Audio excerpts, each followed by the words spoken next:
खेती किसानी सब कर लेते हैं आप? हाँ जी। गेहूं वगैरह काटा है? गेहूं धान? बिल्कुल जी। अब जैसे आपने बताया था शुरू में कि छुट्टी वैसे नहीं घर वाले मारने देते थे, लेकिन जब गेहूं या धान काटने का टाइम होता था तो फिर बोलते थे आज तो स्कूल से रह ही ले। अब मुझे सुबह नहीं पता होता था क्यों रख रहे हैं ये। तब वो मैं बोला ठीक है, मैंने सोचा कि आज तो बड़े मेहरबान हो रहे हैं। फिर बोलते थे कि ठीक है रह लिया, चल अब खेत में। अपना फिर ये काम होते थे जी। पर वो और वहाँ पे भी कंपटीशन होता था, वो हर एक को एक लाइन मिल जाती थी, एक सभी का एक एरिया होता था। सब भाई बहन जो जा रहे हैं, मतलब मैं सबसे बड़ा था परिवार में, बच्चों में, तो मैं ही होता था उस टाइम पे। और फैमिली में सभी अंकल, दादाजी, पापा, माँ, तो अपना घर से रोटी वगैरह बांध के, गुड़ रोटी जो भी होता था, अचार, घी, लस्सी, गांव का यही होता है। और इसमें जो मज़ा आता है खेत में बाद में खाने में, काम करने में, वो किसी उसमें नहीं आता।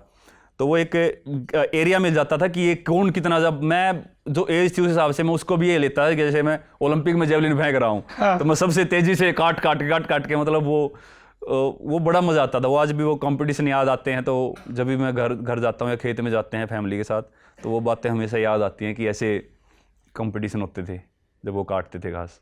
तो फिर पंचकूला में आप कहाँ, कैसे दाखिला होता है ये जो स्पोर्ट्स स्टेडियम वगैरह है? ये जी मतलब देखते थे कि किस लेवल तक खेले हैं, तो मैं नेशनल वगैरह पार्टिसिपेट किया था। और जब स्टार्टिंग में मैं गया था 2011 में, उस टाइम तो शुरुआत थी, लेकिन कुछ फ्रेंड थे जो ऑलरेडी वहाँ पे रहते थे। एक दोस्त था जेवलिन का ही, परविंदर नाम है उसका, तो वो वहाँ पे हमसे पहले चला गया था क्योंकि उसके नेशनल वगैरह में मेडल थे। तो वहाँ पे जो कोच थे उनसे बात की कि भाई ये लड़का है नीरज, ये भी करना चाहता है। तो वो शायद से उस टाइम पे ये था कि जो उस टाइम तक उतना खेला भी नहीं है, तो सपोर्ट के लिए वो कोच काफ़ी अच्छे थे। वो कोच वहाँ पे रख लेते थे और जो भी खाने पीने का जो खर्चा होता था वो दे के बस वहाँ पे उस टाइम रहना होता है। नॉर्मली वहाँ पे अगर प्रॉपर गवर्नमेंट की उससे एडमिशन लेना पड़ता था तो वो नेशनल तक आपका होना चाहिए था मेडल वगैरह, तब मिलता था। अच्छा, तो उन्होंने वैसे ही रख लिया? हाँ, उस टाइम पे कुछ बच्चे रहते थे जो ऐसा लगता था कि अच्छा कर सकते हैं आगे, तो वो सिर्फ खाने पीने के, थोड़ा बहुत रहने का जो भी है वो दे के रह लेते थे वहाँ पे। अच्छा, और जुगाड़? जुगाड़, हाँ जी। प्रैक्टिस सबके साथ ही कर लेते थे? प्रैक्टिस हाँ जी, सभी के साथ ऐसे चलती थी आपस में। हम ग्रुप था जो जेवलिन थ्रोअर्स का, हम साथ में करते हैं ट्रेनिंग। और फिर परमानेंट जगह कैसे मिली जब मेडल आने लगे?